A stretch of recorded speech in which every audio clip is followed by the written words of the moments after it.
El tema que vamos a tratar es enfermedad pulmonar focal. Muy bien, empezaremos por la definición de enfermedad pulmonar focal, que es toda aquella lesión pulmonar redondeada u ovoidea inferior a 3 centímetros de diámetros máximos y que no está asociada a telectasia neumonía. Lesión pulmonar focal o nódulo pulmonar solitario lo podemos considerar sinónimos. Y esta definición corresponde a Neidich en su libro de tomografía computada y resonancia magnética de tórax. Muy bien, tenemos dos ejemplos de lo que sería una lesión pulmonar focal. Algo redondeado de límites definidos, ya sea tanto en tomografía computada como en radiografía simple,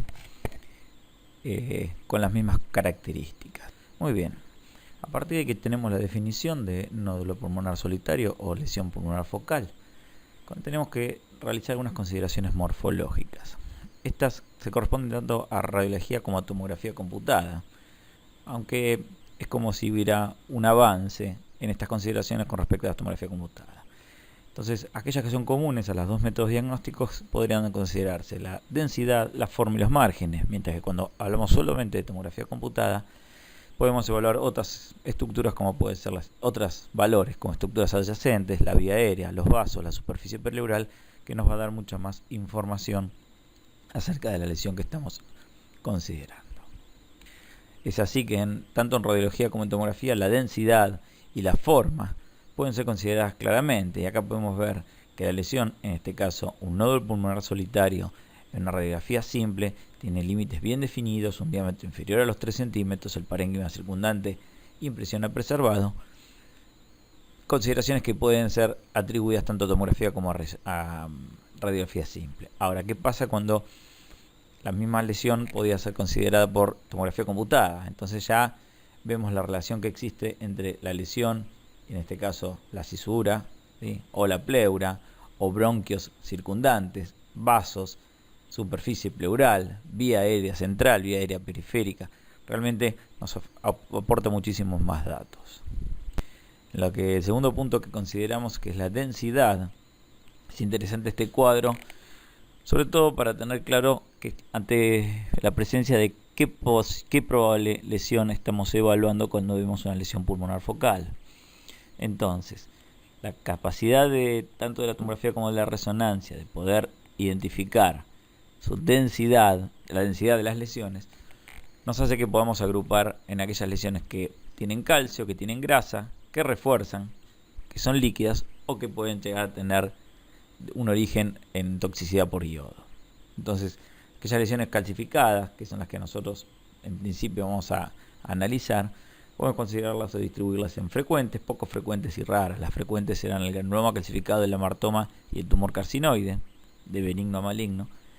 Las poco frecuentes serán el carcinoma broncogénico y las metástasis con calcio, ¿no? Y las raras, impactación mucoide o hemangiomas esclerosados, que son lesiones realmente poco frecuentes que presenten calcio. En relación a la grasa, la presencia de grasa es fuertemente sugerente de lesión de tipo amartomatosa como primer diagnóstico diferencial, mientras que las poco frecuentes serán la neumonía lipoidea.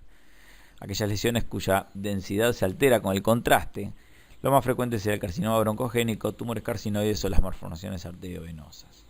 En relación a la presencia de líquido, otra vez lo mismo, la presencia de lesiones frecuentes, el absceso, la impactación mucosa, mientras que las poco frecuentes pueden corresponderse al quiste broncogénico. Bueno, ya habíamos hablado de la posibilidad de toxicidad con amiodarona, algo que es muy poco, pero muy poco frecuente. Muy bien, serían dos ejemplos claros de densidad cálcica, en este caso sobre el lado derecho, una lesión nodular, redondeada, de límites bien definidos, inferior a los 8 milímetros de diámetros máximos, sin reacción parenquimatosa circundante, sin reacción pleural y con calcio, cuya densidad posiblemente supere las 150 o 200 unidades de Hanfield, lesión con calcio absolutamente benigna. En este caso, una lesión que no podemos decir que tiene calcio. Límites bien definidos, el parénquima pleural circundante impresión a preservado, la pleura también, pero en este caso la presencia de calcio está, al menos en primera instancia, descartada. ¿Qué pasa cuando las lesiones tienen una morfología bastante agresiva? Si empezamos a hablar ahora de morfología, como pueden ser las especulaciones periféricas, la reacción circundante, una en contacto con la pleura, a la cual se observa retraída, y se asocia a otras lesiones, como pueden ser destrucción, en este caso un enfisema paraseptal, ¿sí? Apical izquierdo, apical derecho, perdón. Si uno pone un poco de buena voluntad, algunas que otras calcificaciones podrían individualizarse. Si le cambiáramos la ventana, seguramente sería mejor. Esta es una lesión absolutamente maligna, en contraposición a las dos que habíamos visto en la diapositiva previa, que son posiblemente benignas. Bueno, con radiografía pasa exactamente lo mismo. Cuando las placas nos están identificando una lesión, una masa pulmonar en el ápice o en contacto con el mediastino superior del lado derecho de límites escasamente definidos, si nosotros podemos identificar en tomografía computada, tenemos lo mismo, una masa de límites poco definidos, la presencia de contacto pleural. En este caso, la densidad es alta, pero no podríamos decir que tiene calcio. Cuando hablamos de la presencia de la posibilidad de determinar el origen de las lesiones de acuerdo a su densidad, aquellas lesiones que presentan límites definidos, están cavitadas y están ocupadas por, en este caso, un tejido de densidad de partes blandas, ese paciente inmunocomprometidos, podemos ofrecer la fuerte sospecha diagnóstica de aspergiloma. ¿Qué pasa con las lesiones? En este caso, una lesión pleural en un paciente que había sido sometido a una cirugía. Bueno, tenemos una lesión pleural que toma, esto es una tomografía post-contraste, toma áreas de contraste perisféricas ligeramente heterogéneas, realizamos una punción, ¿sí? Terminó siendo un oblito, habían dejado una gasa, ¿sí? Se había colocado contra la pared, no generaba ninguna complicación clínica para el paciente, pero era un nódulo pulmonar en el caso de la placa de la radiografía simple. Cuando le cerramos la punción, ¿sí? Salió una gasa, ¿sí? ¿Qué pasa con la presencia de grasa adentro de las lesiones? ¿Sí? Lo habíamos dicho cuando hablamos de las clasificaciones. La presencia de grasa dentro de un nódulo pulmonar solitario es fuertemente sospechosa de amartoma, casi que le ponemos el sello. Si además de esa grasa aparecen lesiones calcificadas, como son estos dos casos que estamos mostrando, es más que fuertemente sospechosa la posibilidad de un amartoma. Con respecto a la calcificación de las lesiones, es un tema que se viene discutiendo desde hace muchos años. Desde el año 50, en la clínica Mayo empezó a sostener que todas aquellas lesiones que tenían calcio eran posiblemente benignas. Después empezaron a clasificarla y consideraron, bueno, la morfología de esa benignidad, entre comillas. Entonces, la presencia de patrones laminares o patrones con un nido central denso, difusa, irregular o nodular o excéntrica, las podía clasificar en posiblemente malignas o posiblemente benignas. Entonces, acá tenemos las seis principales formas de calcificaciones, de las cuales podemos considerar 4 posiblemente benignas y 2 posiblemente malignas. Tendremos aquellas centrales, homogéneas, con una periferia libre, ¿sí? Aquellas difusas, que ocupan la totalidad del nódulo pulmonar, en el calcio ocupa la totalidad del nódulo pulmonar, aquellas en popcorn, ¿sí?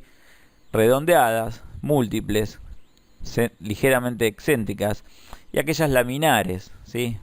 En forma concéntrica, ¿sí? O en capas de cebolla. Estas 4 posiblemente correspondan a lesiones de origen benigno, mientras que las malignas, la excentricidad con un tamaño relativamente alto, o aquellas que son múltiples, groseras o con una distribución aleatoria, son aquellas que posiblemente correspondan a lesiones malignas. Decíamos entonces que en la radiografía aquellas lesiones calcificadas, ¿sí? En este caso redondeadas, de límites bien definidos, ¿sí? Homogéneas, en este caso posiblemente correspondan a lesiones de origen benigno. Ni hablar de que si tenemos una lesión única, estable en el tiempo, de límites correctamente identificados, también posiblemente corresponda a lesión benigna. En este caso, una única lesión de límites bien definidos, ¿sí? Con unas calcificaciones periféricas que podríamos considerarlas en popcorn. Todas estas corresponden muy probablemente a lesiones benignas. ¿Qué pasa cuando las lesiones se asocian a una morfología atípica del nódulo propiamente dicho? Entonces tenemos un nódulo en contacto pleural con tironeamiento y engrosamiento de la pleura, tenemos una periferia absolutamente irregular, tenemos un calcio dismórfico, ligeramente excéntrico, ¿sí? A todos hallazgos que nos hacen sospechar que estamos en presencia de una lesión posiblemente maligna. Es importante tener en cuenta que muchas veces estamos solo frente a la radiografía de frente. en este caso sobre el lado izquierdo, el tórax frente nos mostraba un acúmulo de calcificaciones en el tercio inferior del hemitórax del lado derecho. Los diagnósticos podrían haber sido múltiples. Ahora, en cuanto nos está mostrando el perfil, como lo vemos sobre el lado derecho, vemos que las calcificaciones, si bien son dismórficas, están bien definidas, corresponden a calcificaciones mamarias. Entonces, no quedarnos solamente con una consideración morfológica, sino que muchas veces la lesión tiene que ver con las partes blandas en este caso. Con respecto a las calcificaciones, algunos datos que me pareció interesante recalcar son del año 1980, pero ya se empezaban a insistir con la aparición de la tomografía computada con la presencia de la densidad de las lesiones nodulares y su clasificación entre benignas y malignas. Entonces, Stigelman y colaboradores habían considerado que tenían 45 lesiones pulmonares y 13 lesiones secundarias, cuya densidad era inferior a las 164 unidades Hanfield. 20 de 33 eran benignas con densidad superior a los 164, lo cual nos hacía pensar que aquellas lesiones que tuvieran calcio eran muy posiblemente benignas. Esto arrojó un 73% de sensibilidad y un 100% de especificidad con lesiones inferiores a los 10 milímetros. Esto en el año 1980 era un cambio clave para determinar posibles lesiones malignas versus posibles lesiones benignas. ¿Qué pasa? Con la aparición o la evolución de la tomografía computada empezaron a aparecer otras consideraciones que deberían ser importantes a la hora de evaluar el calcio dentro de una formación nodular, como son la presencia del volumen parcial. Recordemos que hoy ya tenemos posibilidad de hacer cortes submilimétricos, el algoritmo de reconstrucción, muchas veces un algoritmo denso, duro, nos da lesiones que parecieran al ojo mucho más densas, el grosor del corte, el tamaño de la lesión por los volúmenes parciales, algo que ya mencionamos anteriormente, y datos técnicos como el kilovoltaje y el miliamperaje pueden hacer que determinadas lesiones incidan en que la posibilidad de la lesión nos haga sospechar o errar en el diagnóstico de calcificación o no calcificación, y la presencia de artefactos. Recuerden que los artefactos reducen altamente la calidad y eso puede dañar una consideración acerca del nódulo pulmonar y su calcificación. Y un dato que no debe ser pasado en alto son las consideraciones clínicas. Entonces podemos considerar que aquellos pacientes que son inferiores a los 30 años, cualquier nódulo pulmonar posiblemente sea benigno, siempre el posiblemente va adelante. Y aquellos pacientes de mayor de 40 años, presumiblemente podemos estar frente a una lesión maligna. El otro punto es el hallazgo en un examen de rutina. Yo insisto muchas veces en el tema de que cuando miramos una placa no solamente miramos la placa, tenemos que mirar al paciente. Y nosotros no somos adivinos. Entonces necesitamos saber datos clínicos. La edad del paciente es un dato. El hallazgo, si esto es un hallazgo en un examen de rutina, también es un dato. Si el paciente tiene antecedentes de tabaquismo o si tiene lesiones extratorácicas.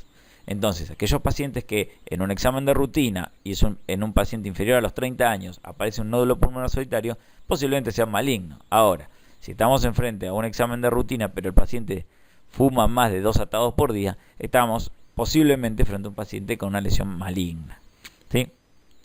¿Qué pasa con las lesiones malignas extratorácicas? Si el paciente es en un control que le aparece esta lesión, pero aparecen otras lesiones como pueden ser lesiones líticas sobre los huesos, es una cosa. Aquel paciente que en un examen radiológico de tórax aparece única lesión y no tiene otras lesiones extratorácicas, es otra cosa. Entonces, insisto en lo mismo, no somos adivinos. Tenemos que tener datos del paciente y esto es responsabilidad nuestra también. Muy bien, vamos a con algunos ejemplos de lo que estábamos hablando recién. Paciente masculino de 30 años, si ya tiene la lesión, pero la está controlando y en un periodo evolutivo de 6 meses, 9 meses o un año no ha variado su tamaño, posiblemente corresponde a un granuloma. No debería preocuparnos si está estable en el tiempo. Ahora, si yo tengo un paciente masculino de 59 años con una imagen que en el mediastino superior del lado izquierdo, que está en amplio contacto con el callado aórtico, cuyos bordes están ligeramente irregulares, tengo que pensar que posiblemente sea una lesión maligna. Si estoy en un paciente femenino de 27 años, cuyo primer tomografía computada es esta, tenemos una imagen redondeada inferior a los 8 milímetros en el hemicampo pulmonar izquierdo, con un centro posiblemente hipodenso, que no descarto que corresponda a grasa, lo más probable es que esto sea un hallazgo de un amartoma. Ahora, si yo tengo un paciente masculino, fumador, 48 años, con radiografías previas normales, pero me aparece una masa en el hemicampo pulmonar izquierdo, cuando le hago tomografía está en amplio contacto, la lesión es policíclica, polilobulada, lo más probable es que esto sea una lesión de alta agresividad. Insisto, no somos adivinos, somos radiólogos. Decíamos entonces que si tenemos un paciente que, aunque no sea fumador, tiene 48 años, con estudios previos normales, tomografías o resonancias, y me aparece con la lesión nodular de este tipo, posiblemente estemos enfrente a una lesión de alta agresividad. Cuando hablamos de las consideraciones acerca de la presentación de los nódulos, otro de los datos que me interesa que tengamos presentes es la evolución de la tecnología. Esto es una radiografía posterior-anterior de tórax, frente, que nos está mostrando una formación nodular apical del lado izquierdo, redondeada, inferior a los 3 centímetros, y una segunda imagen de aspecto pseudonodular en contacto con la pleura, con la pared torácica, en este caso en el ápice pulmonar del lado derecho.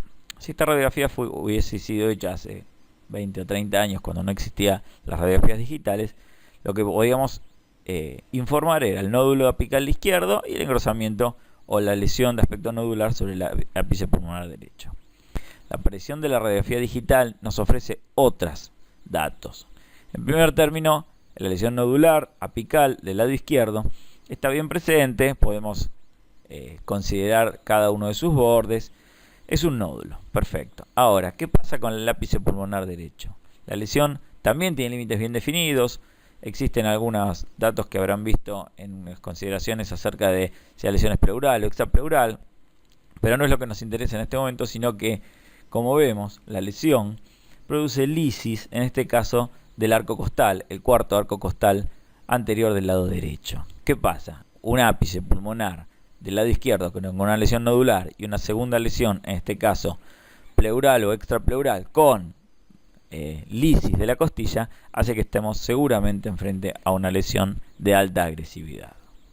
¿Qué pasa? Si al mismo paciente le hacemos la tomografía computada, fíjense, la lesión apical o en el tercio superior del pulmón izquierdo correspondía a una lesión también en contacto con la pared torácica que producía lisis de muy difícil valoración en la radiografía simple.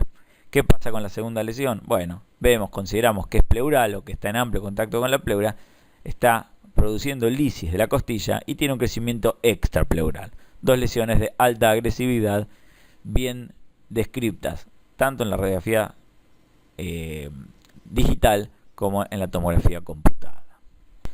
Cuando hablamos al principio acerca de las consideraciones técnicas, habíamos hablado del grosor de corte. En este caso, sobre el lado izquierdo tenemos una tomografía de un grosor de corte de 8 milímetros, mientras que cuando le hacemos una alta resolución con cortes de 1 milímetro, la misma lesión nodular le podemos identificar con mucho más facilidad sus límites, la presencia de parénquima sano, parénquima enfermo, y su posible vinculación con los vasos sanguíneos, en este caso, en lo que es fuertemente sospechosa la lesión de malformación arteriovenosa. Cuando hablamos de las consideraciones evolutivas de la tecnología, esta misma es una radiografía simple de frente. Lo que yo hice fue cambiarle brillos y contrastes a la derecha sobre la de la izquierda. La foto es única, obviamente, porque sacada sobre una placa, ¿sí? Entonces vemos ambos bases pulmonares con mayor densidad, ligeramente difusa con respecto a los ápices. Es difícil, nadie diría que esta tomografía, que esta placa es simple, es normal, pero sería dificultoso estar seguro de dónde está la patología. Cuando al mismo paciente le hacemos una radiografía digital, podemos identificar una imagen de aspecto pseudonodular, en este caso sobre el tercio medio del hemicampo pulmonar derecho, ¿sí? Los límites no están precisamente definidos, pero un área de mayor densidad. Ahora, si a este mismo paciente le hacemos el perfil, que no nos aporta mucho, pero le podemos hacer una tomografía computada, vemos la voluminosa lesión nodular involucrando el lóbulo inferior del pulmón derecho, de bordes espiculados, reacción parenquimatosa, alguna retracción, en este caso cisural y pleural, una lesión que es absolutamente maligna. Si nosotros podemos hacer la confrontación entre esta tomografía y la primera radiografía que yo les mostré, queda bien en claro que la evolución de la tecnología son puntos muy a favor para la determinación de procesos posiblemente malignos. Vuelvo a mostrar la radiografía, en este caso digital, para que puedan identificar la imagen de aspecto pseudonodular en el tercio medio del hemicampo pulmonar derecho en relación a la poca información que nos estaba aportando las radiografías convencionales. Otro de los puntos que tenemos que tener bien presente cuando analizamos un nódulo pulmonar solitario son la morfología y los márgenes. Es así que múltiples estudios ya hace varios años, cuando empezó a desarrollarse la tomografía computada, determinaban que la presencia de unas lesiones nodulares de límites espiculados, sus márgenes irregulares, si bien no era concluyente de lesiones malignas, era fuertemente sugerente de ellas, mientras que la presencia de lesiones de origen de tipo redondeado, de límites bien definidos, de bordes lisos y sin reacción del parénquima circundante, eran fuertemente sugerentes de lesiones benignas. La evaluación de esto debería ser en un contexto más amplio. Entonces, como vemos en la fotografía de la izquierda, no solamente las espiculaciones periféricas y la irregularidad de los bordes son datos importantes, sino que también tenemos que tener presente el contacto pleural, la retracción pleural y además, en este caso, la destrucción, las áreas de destrucción enfisematosa. Entonces, posiblemente la lesión que tenemos sobre el lado izquierdo es una lesión altamente maligna, mientras que la lesión del lado derecho, donde la imagen es redondeada, de límites bien definidos, podemos identificar perfectamente dónde está el parénquima sano, dónde está el parénquima enfermo, y la ausencia de reacción, en este caso pleural, cisural o de estructuras adyacentes, hace que sea una lesión posiblemente benigna. ¿Qué pasa? Obviamente estamos hablando de los dos extremos. La imagen del medio es la imagen que puede empezar a generar dudas. ¿Por qué? Si bien tiene los límites precisos, sus bordes son relativamente espiculados. Si bien tiene calcio, no tiene calcio de características absolutamente benignas. Y si bien la periferia, el parénquima pulmonar periférico está absolutamente sano, tiene un ligero contacto y engrosamiento pleural. Entonces, digamos, así como la de la izquierda es una lesión que es fuertemente sugerente de malignidad y la derecha es absolutamente o casi le pondríamos un sello de benigna, la del medio es una de aquellas lesiones que nosotros tenemos que tener presente y que la debemos controlar en un tiempo prudencial. Cuando los márgenes de la lesión son dificultosos en su correcta evaluación, consideramos que acá tenemos márgenes bien definidos, pero tenemos bordes espiculados, reacción pleural, engrosamiento del intersticio y de las fisuras y áreas de destrucción enfisematosa, los diagnósticos diferenciales siempre tienen que incluir a los procesos granulomatosos como pueden ser la tuberculosis, que es el caso que estamos viendo. Es el primer diagnóstico diferencial ante una lesión sospechosa de agresividad. ¿Por qué? No solamente por eso, sino por el cáncer sobre la cicatriz, como todo el mundo. ¿Qué pasa? En este caso volvemos a una imagen de similares características. Los bordes parecen bien definidos, pero es una imagen cavitada, ¿sí? En este caso aparece una ocupación predominantemente alveolar y un poco inferior a la imagen de mayor cavitación apical y los bordes están definidos. En este caso, en ambos casos, es una tuberculosis. ¿Qué pasa? Si nosotros podemos contextualizar al paciente es mucho más simple la situación, porque una imagen de aspecto pseudonodular, como puede ser esta imagen parailiar del lado derecho, se asocia a extensas áreas de destrucción enfisematosa y en la base del pulmón izquierdo hay ocupación alveolar y una gran caverna con líquido o con imagen hidroaérea, estamos en presencia de una tuberculosis. Lo que nosotros tenemos que tener presente es cuando estas lesiones no se asocian con una tomografía tan florida en su descripción, que es la que nos hace dudar si estamos enfrente a una tuberculosis o un cáncer de pulmón.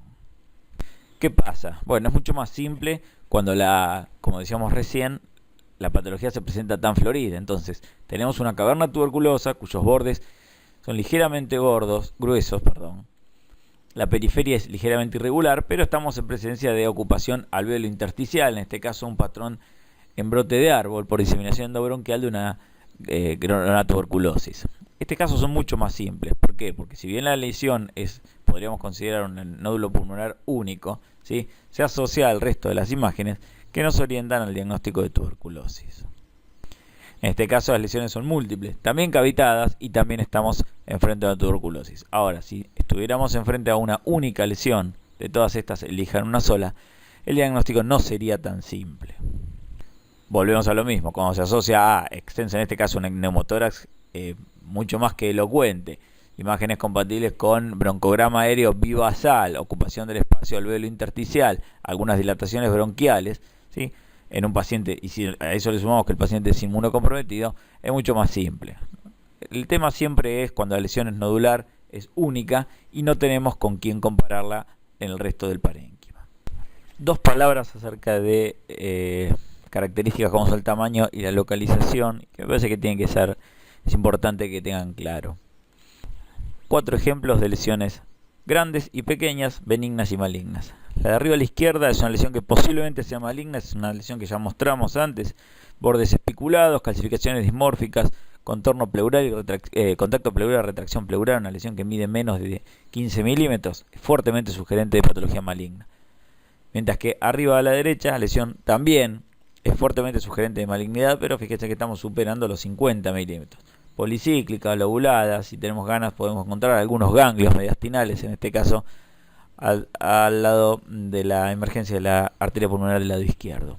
Mientras que abajo tenemos una lesión posiblemente benigna, inferior a los 8 milímetros, subpleural, sin reacción parenquimatosa circundante, sin contacto pleural, y abajo a la derecha tenemos una extensa lesión, es la que habíamos dicho que era un gasoma, que se había olvidado, un pleural con realce de la meditación de contraste, absolutamente maligno. O sea, chicas, grandes, pueden, de acuerdo a sus características, es mucho más importante considerar las características de la lesión propiamente dicha y no su relación a su tamaño. En relación a la localización, estamos casi eximidos de hacer complementarios porque hasta ahora hemos visto lesiones apicales, lesiones ciliares, lesiones pariliares y lesiones basales que pueden ser tanto benignas como malignas. Quizás podamos tener en cuenta la predominancia de la tuberculosis en los ápices. Bueno, sí, deberán ser tenidos en cuenta. Ahora, no exime la posibilidad de una lesión maligna que esté a nivel apical y que pensemos solamente en que puede ser una tuberculosis. Así que en respecto a la localización, el tamaño queda demostrado y la localización es evidente que no es un patrón, al menos un patrón definitivo. Un par de palabras que son importantes acerca del refuerzo post-contraste, que es otra de las cualidades que es interesante mencionar. Desde un principio se demostró que todas las lesiones malignas tenían vasos de neoformación que le daban a esta lesión la cualidad de tener un incremento interesante de densidad medido en unidad de Hanfield tras la administración de contraste. Este refuerzo tras la administración de contraste fue descrito tanto en tomografía computada como en resonancia magnética, en angiografía, inclusive en PETs, en la realización de PETs. ¿Qué pasa? Se describió en un principio que el incremento de las lesiones malignas oscilaba en aproximadamente 40 unidades de Hanfield, con un rango de 20 a 108, mientras que en las lesiones benignas era de 12 unidades de Hanfield.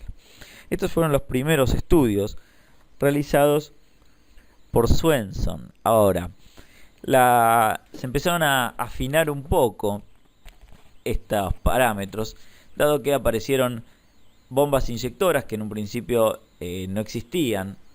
Se inyectaban aproximadamente 2 mililitros por segundo, pero no era tan fácil de estar absolutamente seguro de la cantidad de contraste que se estaba haciendo. Los grosores de corte, cuánto tiempo debía seguir midiéndose la densidad de las lesiones. Hoy existen algunos parámetros que son interesantes, sobre todo descritos por Zhang y Kono, que consideran que deben ser inyectados 4 mililitros de contraste por segundo para identificar estos cambios de densidad. Y se considera que el rango debe ser superior a los 12 unidades de Hanfield para considerar que una lesión sea posiblemente benigna. Sea inferior a los 12 unidades de Hanfield con que sospechamos que la lesión sea posiblemente benigna. ¿Qué pasa?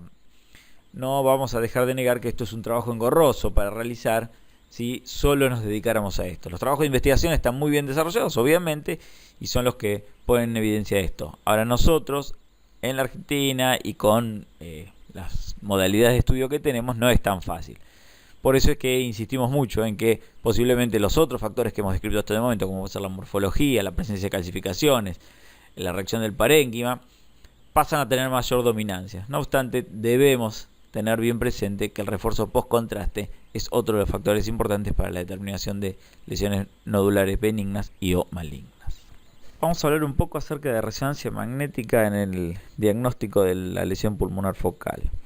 Sabemos todos que la tomografía computada es la estrella para el diagnóstico de la lesión nodular focal. ¿Qué pasa con la resonancia magnética? Si bien su capacidad de sensibilidad, digamos, para la presencia de nódulos es baja, es importante por otros factores, posiblemente vinculados a la extensión de la lesión, ya sea pulmonar, extrapulmonar, de la pared torácica, la estadificación de la lesión, ¿sí? Y a veces por errores que podemos llegar a tener. Vamos a ver algunos ejemplos que me parece que podría ser interesantes vinculados al tema. Yo era reciente de primer año, vinieron una resonancia magnética de hombro por dificultad en la elevación, la rotación, sospecha de lesión del manguito rotador. Se le hace la resonancia de hombro. Mi jefe de ese momento, el doctor Mondelo, me dice: no le veo tanta patología. Sin embargo, yo insistía que el paciente le dolía y mucho. Me dice: bueno, pero es más dolor que otra cosa. Sí, es dolor, no es tanta dificultad en la rotación. Después de analizar varias veces me dijo: ¿no tendrá una lesión nodular pulmonar? Dice: ¿por qué no lo reexaminamos? Obviamente tenía razón el jefe. Lo reexaminamos, le hicimos un corte coronal en el ápice pulmonar, que es el que vemos abajo a la derecha. Vemos una masa ocupando el ápice pulmonar derecho. Lo pasamos a tomografía y vemos no solamente la lesión nodular pulmonar del parénquima, sino que cuando le ponemos la ventana ósea vemos que hay lisis costal y ocupación del ángulo, en este caso costovertebral, que será aproximadamente la tercera vértebra torácica, que es la que le estaba condicionando la lesión y produciendo el dolor, que en este caso era radicular. El paciente tenía un tumor de Pancoas con una lesión radicular y no una lesión del manguito rotador.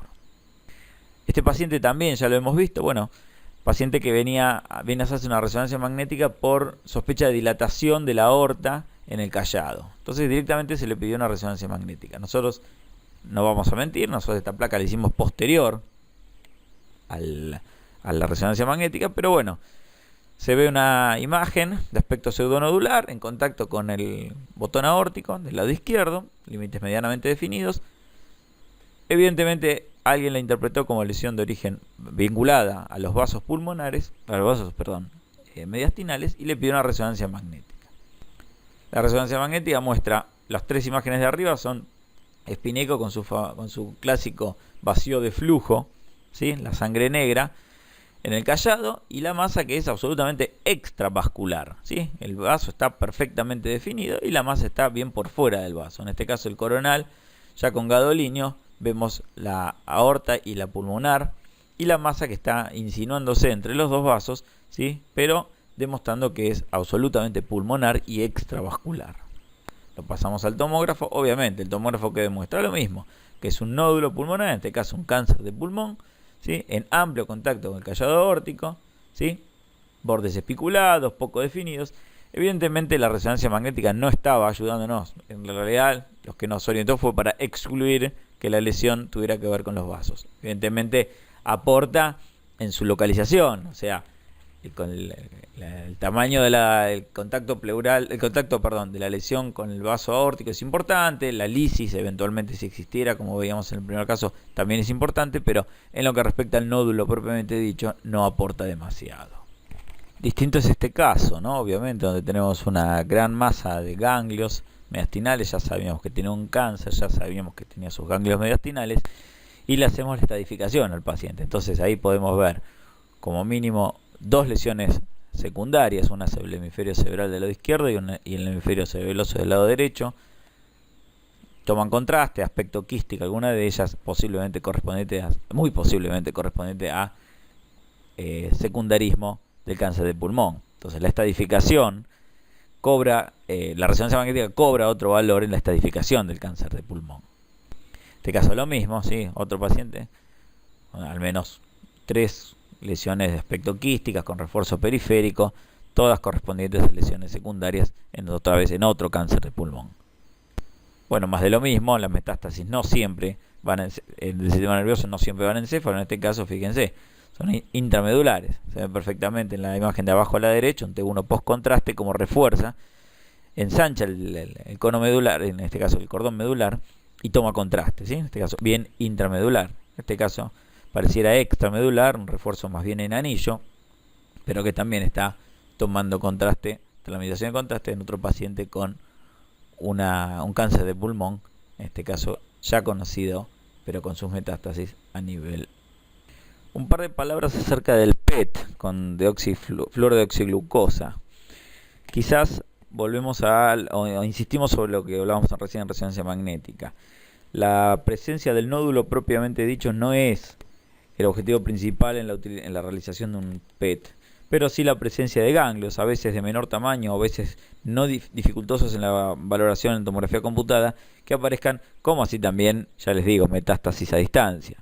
Pero en la valoración propia del nódulo pulmonar solitario, el PET no tiene la incidencia que puede llegar a tener la tomografía computada. Obviamente son lesiones hipercaptantes, fáciles de ver en tomografía por emisión de positrones, pero lo que yo planteo es, ante un paciente asintomático, la búsqueda de un nódulo pulmonar solitario por PET es como querer matar a una hormiga con un cañón. Ahora, si estamos frente a una lesión ya nodular conocida, sí, la realización de un PET para la búsqueda de lesiones secundarias es mucho más que importante.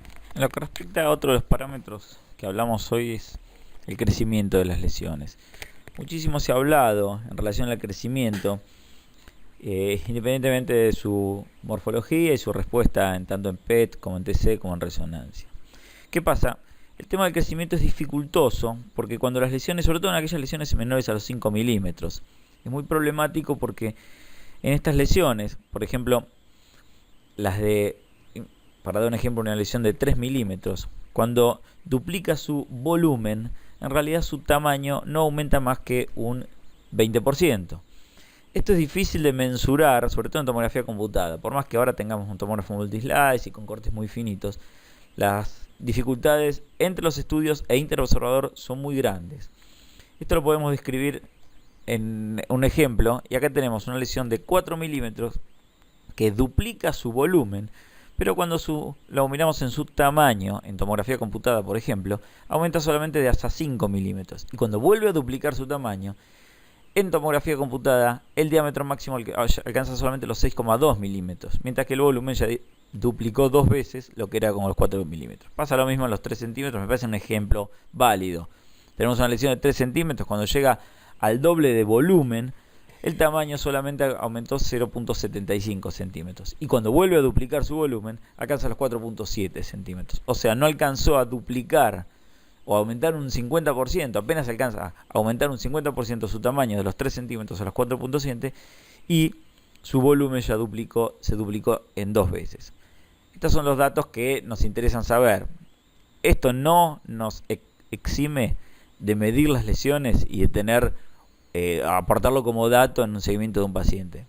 Sin embargo, me parecía que valía la pena tenerlo como dato personal para saber que la duplicación en tamaño no tiene que ver con la duplicación en volumen de la lesión. Para ir finalizando, vamos a hablar algo del seguimiento en relación al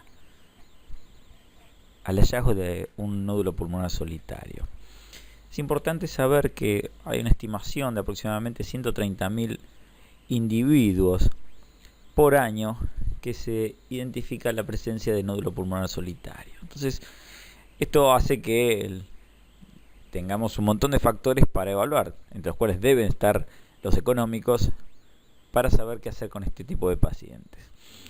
Si nosotros consideramos un estudio hecho por Ray y colaboradores, consideraron que 27 lesiones de 179, o sea, solamente el 15% de esas lesiones extirpadas fueron malignas, ¿sí? Lesiones que eran de dificultosa caracterización por tomografía computada. Entonces el riesgo es relativamente bajo. Existen otros reportes de Kigay, por ejemplo, que consideró que 79 de 122 pacientes, o sea, 65%, se estudiaron, de los estudiados, consideraban que eran malignos. Esta variedad hace que tengamos que poner mucho más énfasis en la morfología, en la caracterización morfológica de las lesiones. Un poco lo que estuvimos viendo hasta ahora. Si consideramos que todos estos datos que yo les estoy hablando de estos autores fueron hechos con tomógrafos de una sola fila de detectores, la aparición de los tomógrafos multislice hace que ahora aparezcan infinitamente mayor cantidad de lesiones de menor tamaño a los 5 milímetros que las que eran detectadas cuando no existían este tipo de tomógrafos. Es por esto que insisto en que la caracterización morfológica de la lesión debe ser muy exhaustiva para que el paciente no sea, por un lado, o dejado ir con lesiones posiblemente malignas o sobreestudiado cuando en realidad no debiera haberlo sido. Entonces, insisto, el tamaño, las características, la evolución en el tiempo, y a partir de esto comienzan las recomendaciones. En base a estas cualidades que estamos describiendo, es que se ha desarrollado un cuadro. ¿Sí? Quizás la tabla está desarrollada por Fleischner, puede ser un parámetro como para que tengamos presente qué hacer ante un paciente con los diferentes tipos de lesiones.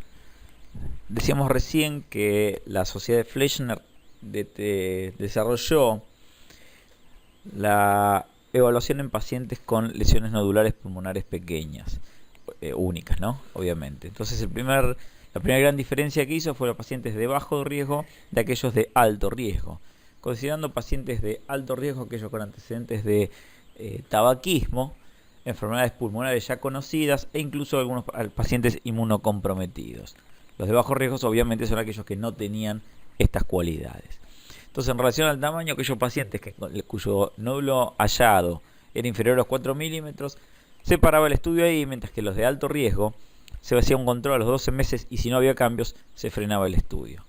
De los pacientes de 4 a 6 milímetros, con nódulos de 4 a 6 milímetros, el control en los de bajo riesgo se hacía a los 12 meses y si no había cambios, ¿sí?, se frenaba ahí, mientras que en aquellos pacientes de alto riesgo el control era de 6 y a los 12 meses y si no se encontraban con cambios significativos, se hacía un nuevo control a los 18 o 24 meses.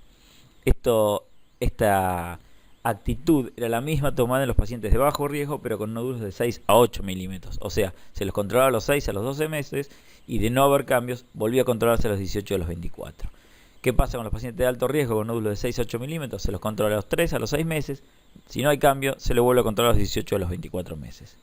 Con respecto a los nódulos de más de 8 milímetros, la sociedad esta de Fleischner no hace diferenciación entre los pacientes de bajo riesgo de los de aquellos de alto riesgo.